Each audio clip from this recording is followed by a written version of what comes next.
Okay, so been doing some yard work. Let's do something here in the garage. I gotta clean this shelves.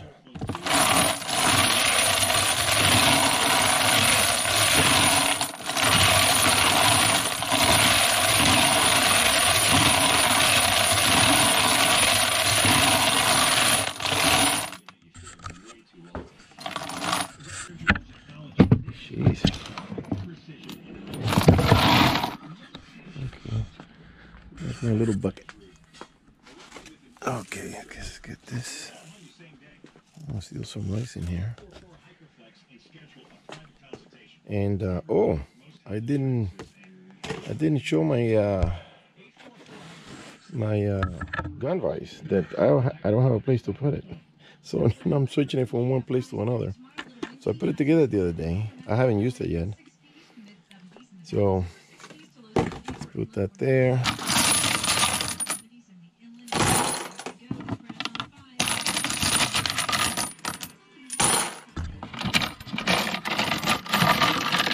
I don't know why I bought it, because I really don't do a lot of work on the guns. But when I do, I use it on my vise over there, and that's not good. It could damage the stock or damage a barrel or something. Okay. And now what I want to do is I want to use my, let's put the caliper over here. There's my old caliper, and the glass is cracked.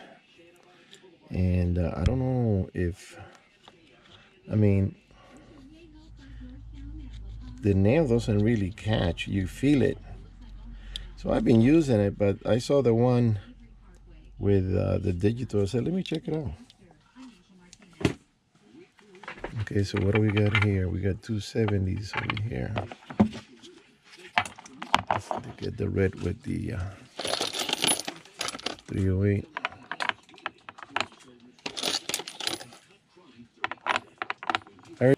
He's hungry. When is he not hungry?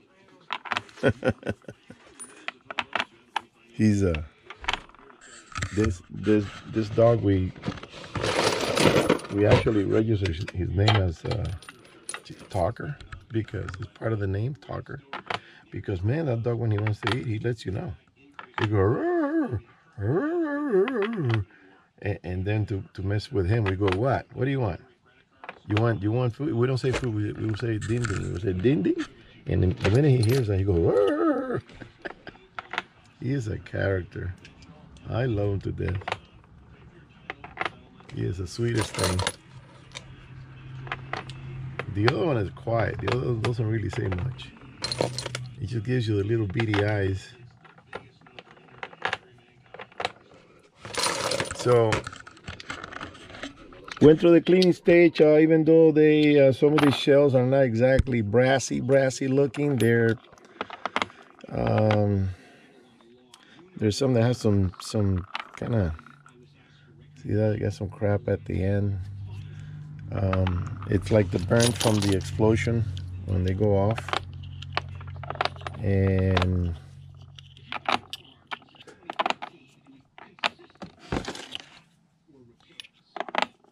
they have some stains there, but I like this block. It's look at that, nice in line. This one doesn't do that. Actually I have this one upside down. I'll check what's on the other side, because I really didn't look into that.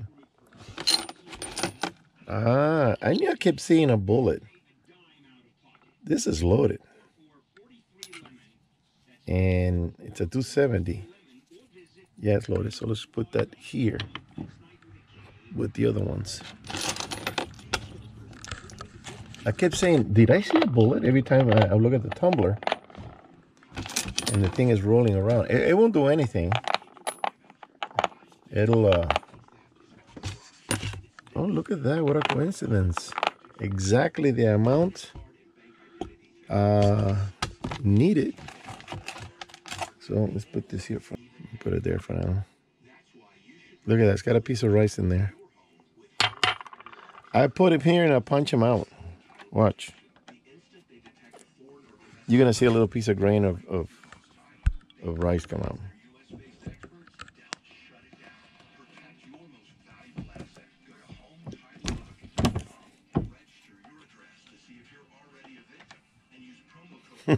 Yeah, it did. I did a MacGyver here. My pen shattered and broke. So what I did is I went and I got a nail. Can't tell you the size, but I cut both ends. I rounded them out, put it through the hole on the 308, and it fits perfect. Yeah, it fits perfect because I didn't want to have to buy the whole setup, and then it's only $12, but it comes with a screw and it comes with the lock head here, the threading. I didn't want to have this one just laying around with nothing, you know, just in a drawer rolling around. And I said, nah, I'm going to see if I can fix it. And I did. I forgot the size. I don't know what it was. I forgot the size of the nail. But if that happens to you, you could do that. It works. So, okay. These are 308s. Put that one there for now. So let's see. Some of them have caps. Some of them don't. See, they got pieces of rice in there. So I gotta go through them. I have to do it anyways because I have to open up the neck. So, and I'll make sure they're clean before I start putting any powder or anything. So on the 270, let me see. So let me finish emptying it. I'm curious on the other side, see what. Flip this over. Let's see what we got. So these, they go on the small cup, and let me see here. Yeah, the magnums go on the bigger cup. So they can also go in there, but see how it wobbles? So it's better to pop them in there, and they fit pretty snugly. So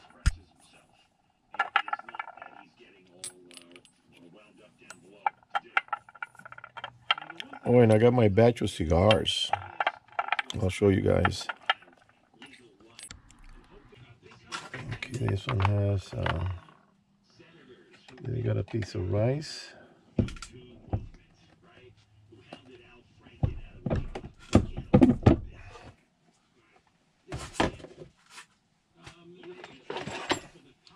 I don't have a lot of desk here. I don't have a lot of room to maneuver. So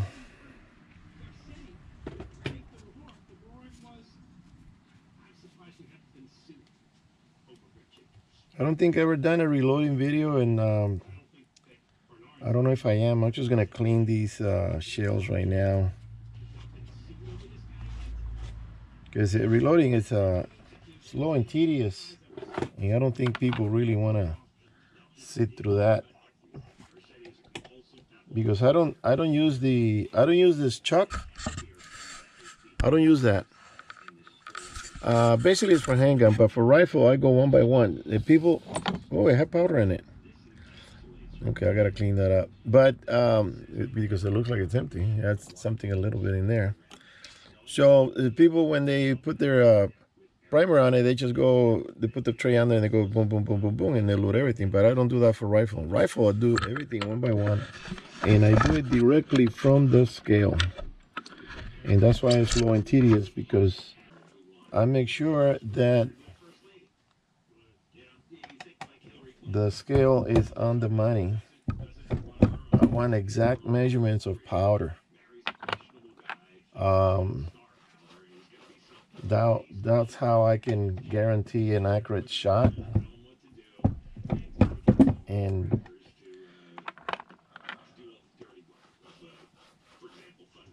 You know, sometimes you punch in. This has got rice too in there. Sometimes you punch in the scale.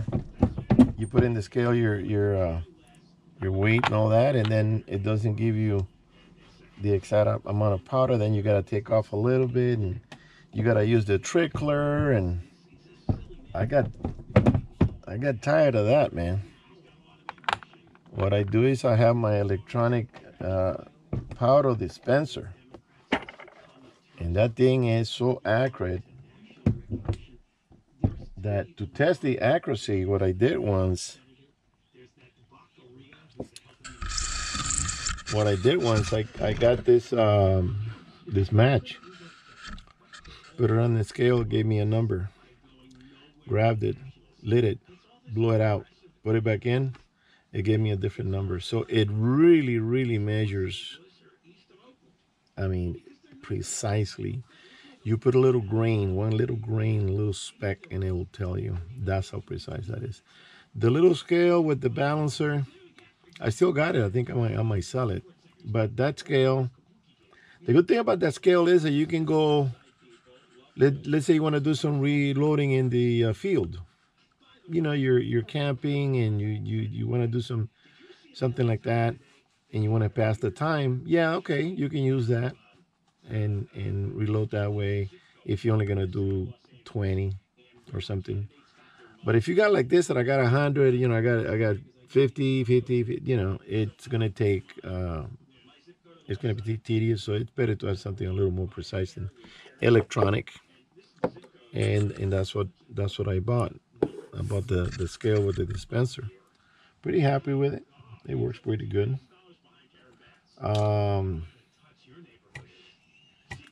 So let me continue, because otherwise it is going to take long.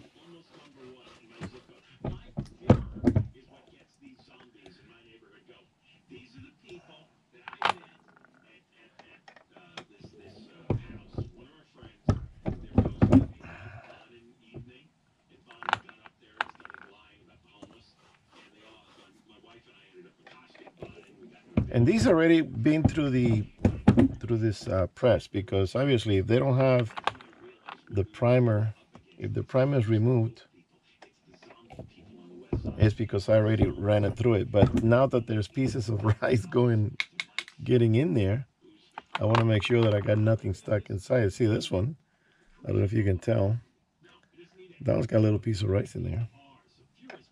So I'm gonna go through the whole deal, the whole thing, and make sure that it gets rid of it. Okay. Yeah, this one too. So rice is good, and it's bad because you have this problem now, the rice getting stuck in there. I'm gonna run them through the cleaning setup, which is the little brush turning, and you gotta deburr. And if you do everything, and also I go through the trouble of getting the caliper and really checking the length, because sometimes, not all the time, sometimes you get a longer one by a hair. So what you do is you trim it a little bit to make sure it works. And it's a good procedure. That way every bullet is identical. Every grain of powder is the same amount. Everything is perfect. That's how you get precision. See, look at that. Got another piece of rice in there. I don't know if you can tell it. Let me see. Look at that chucker. Let me see if it comes out here. No. See, that's why you gotta punch it out. So it's you know, it's a little bit of a tedious work, but it's nice. It gets the job done.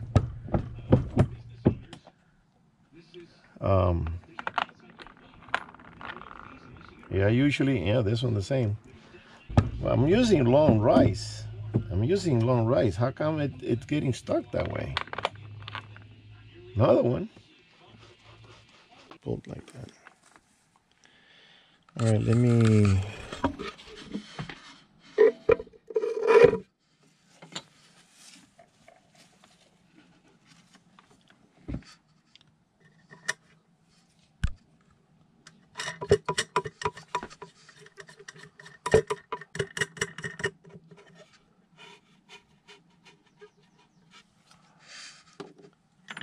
I don't know if I'm gonna put the rice back in the tumbler. I'm gonna do the cover. Oh, there it is.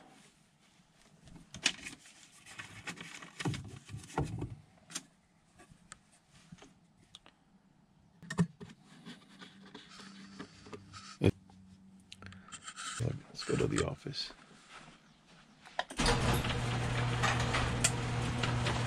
We're gonna go from cleaning brass to cigars. Oh no, wait! I got this control remote for the GoPro, and got a little magnetic doohickey there, so I gotta set that up. Let me show you my cigars. That's the only thing left that I got to show you here for today. So we got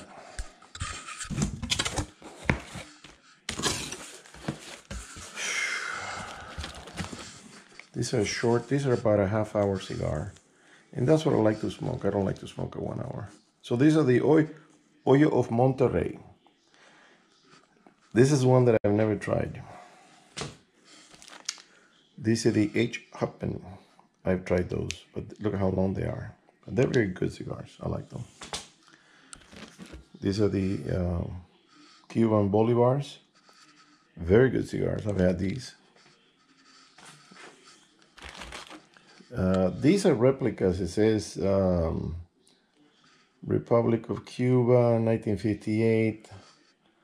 It's a replica. I'm gonna try it. I don't know if that's gonna be any good.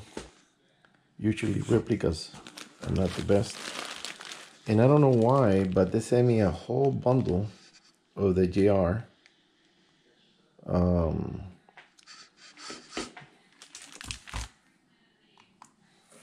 me see here. Imported.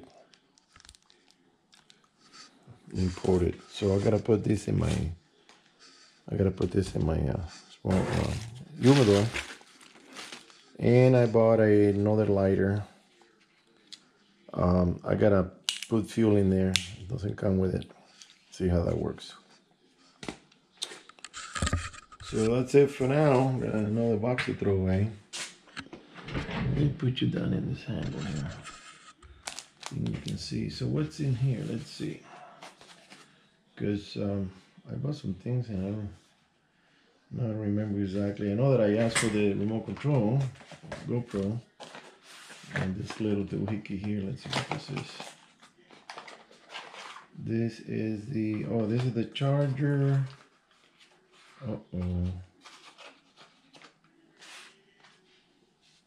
A charger that comes with 2 batteries and no cable. That is, I don't believe it. Well, it's a USB, so they figured you have plenty. Wait a minute. Got a plug here.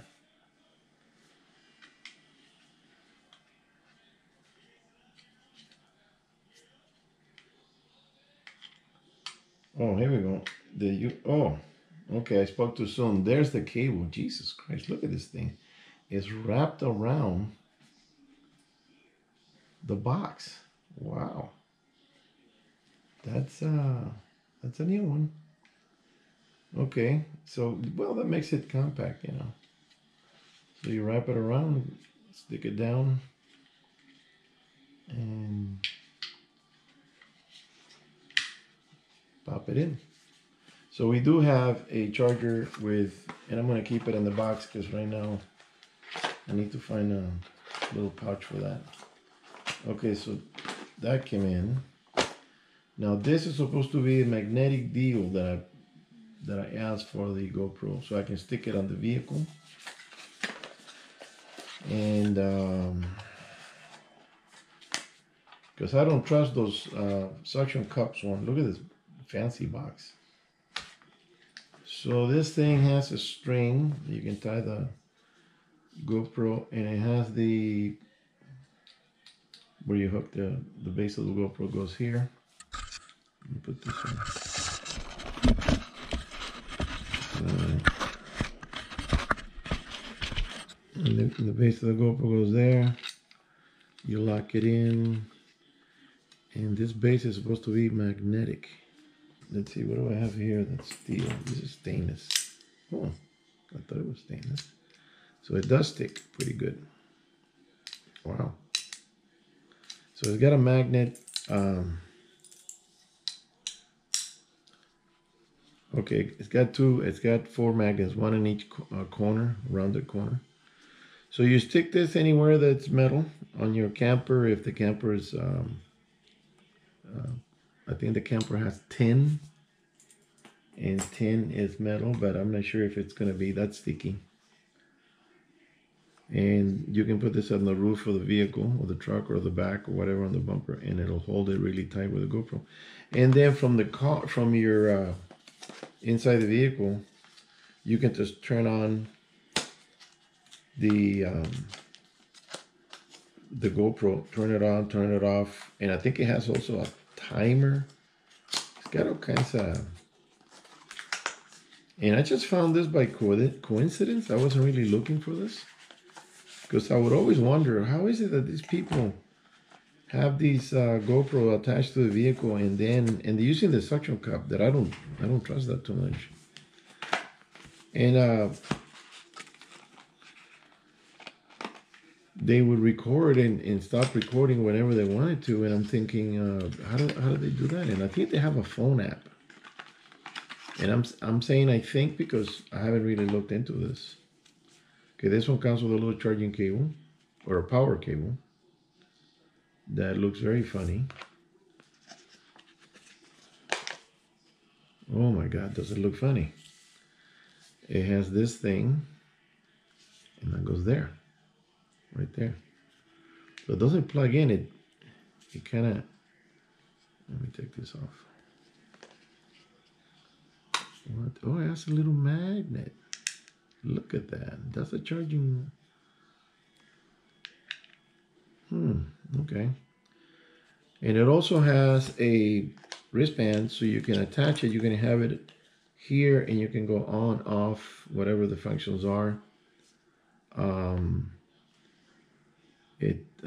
I don't know if it's charged. And it's got to be programmed. I got to read the little booklet.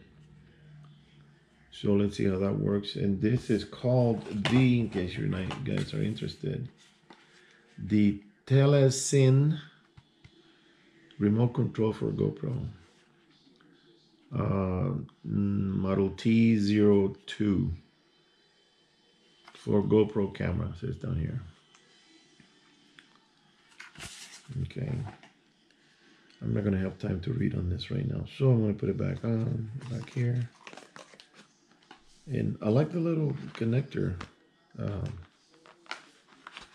Look, it got stuck to the to the magnet.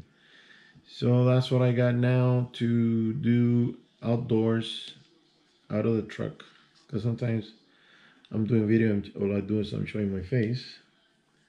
It's the only thing I got left here. So I gotta show some scenery and some road sceneries. And I know some places that are really pretty. And so it's gonna help with the videos. And I'm doing these videos for entertainment, because let me tell you this, I am not monetized. I don't do this to make money. And I just do it because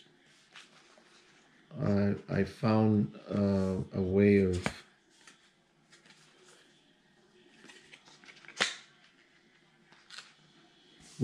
just getting the message out there. Say that. So I think this was in here because there's some things that are, yeah, I'll put in there. There's some things that are going on, and they've been going on, that you want to talk about it. And how many times you get together with people and talk about it, and you only talk about it with maybe 6 people. If you're lucky, you talk with more than that. So, and you have to, those are for people that are very involved in social gatherings and that kind of thing. You can talk about stuff. But the stories that I do are real. They're not made up.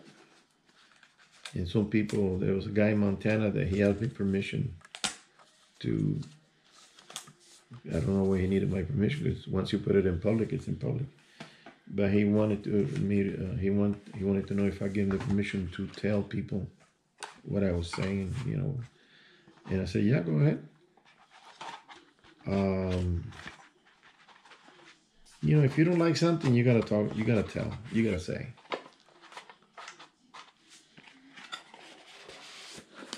We have a saying in Spanish. It's niño que llora no mama. Means the child that doesn't cry does not get the breast milk. You have to, and over here there is a saying that the grease, the squeaky wheel gets the oil, or gets the grease. You put out your message out there about something that is happening in your community or in your state, and you don't like it, and you let people know what's going on, or things are going on around the world.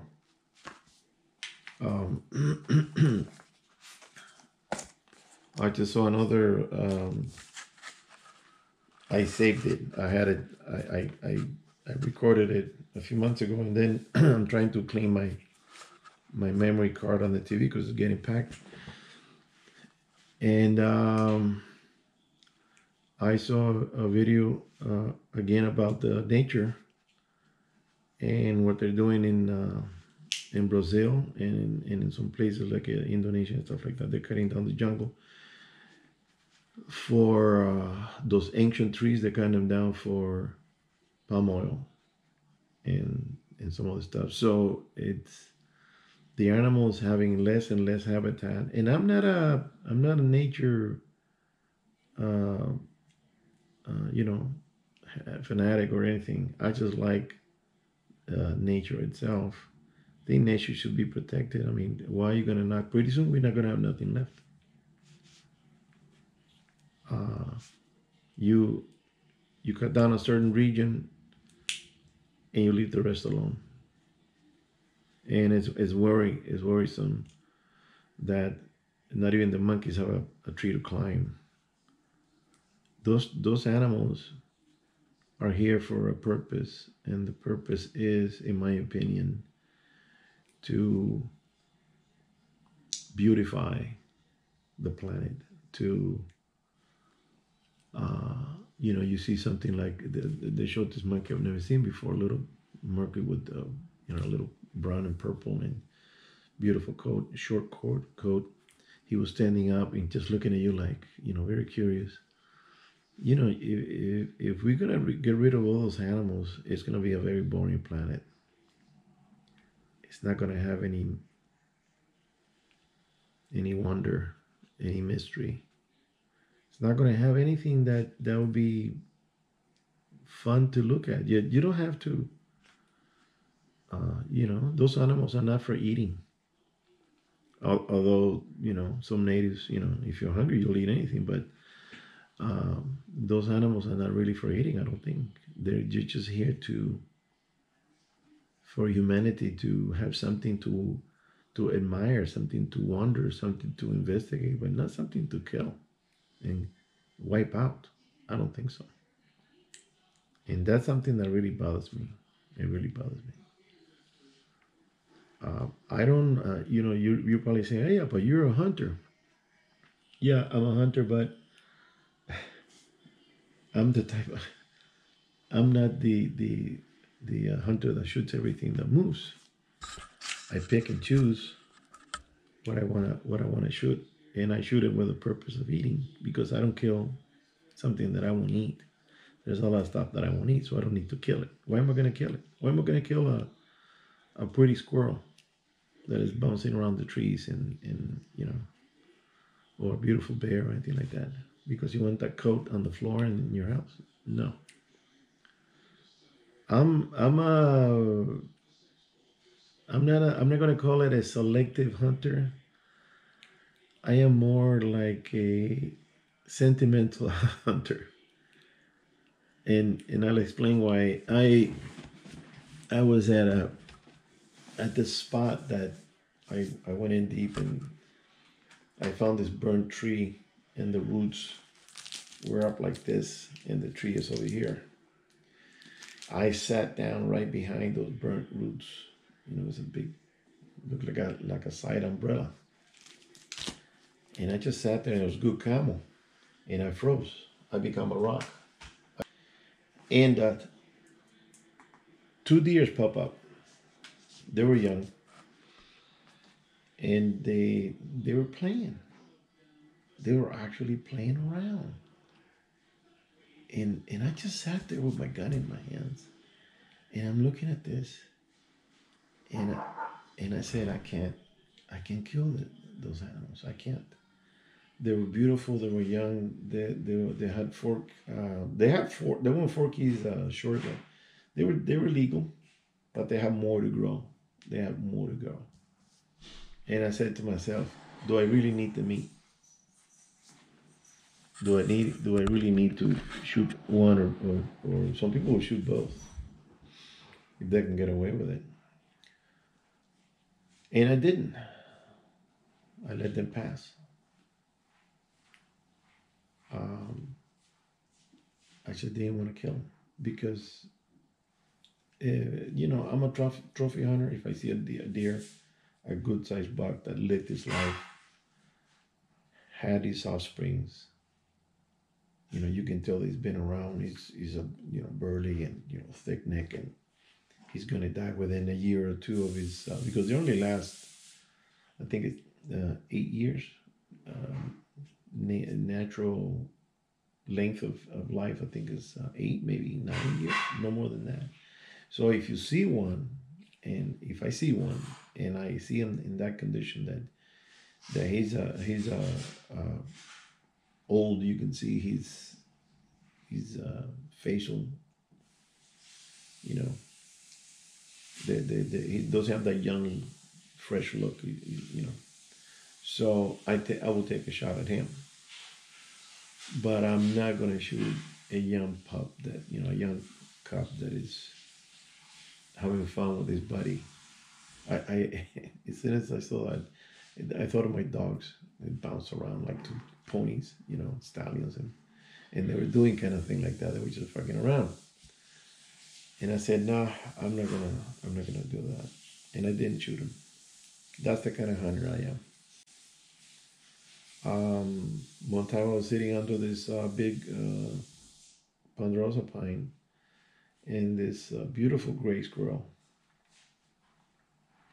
got in front of me, like from here to the door, 20 feet.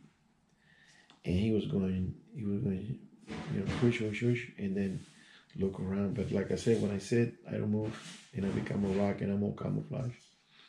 And he didn't smell me or anything. And I looked at him, he had this big, puffy, gray tail. And I'm going, he's beautiful. He's a beautiful squirrel. And I just let him go. Some people turn around and boom. I'm not saying all hunters. I'm saying some assholes. Because usually hunters, the real hunters, are very ethical. I just let the squirrel go. Because some people will say, "Oh, it will make a nice mount, put them in the corner or something." Well, I don't have. I have these two little things here that I bought at an auction. I never shot those, so don't blame me for that. They were already dead. And I bought them because actually she liked them. Oh, why don't you bid on it? And I said, oh. What I have in the garage is what I shot, and you can see that those are mature deers. I will not shoot a deer that is sleeping. I will not shoot a deer that is laying down. I'm not going to shoot a deer that is trying to get it on with the female, with the doe. You know, rut season. No. I won't shoot a deer that has a family. If I see a buck with a doe and two fawns, I'm not shooting at him. That's the type of hunter I am. I've seen a lot of deer. You're not going to see a lot of deer on the wall in my house, in my garage. So these animals, that they're losing their homes, the habitat is being destroyed.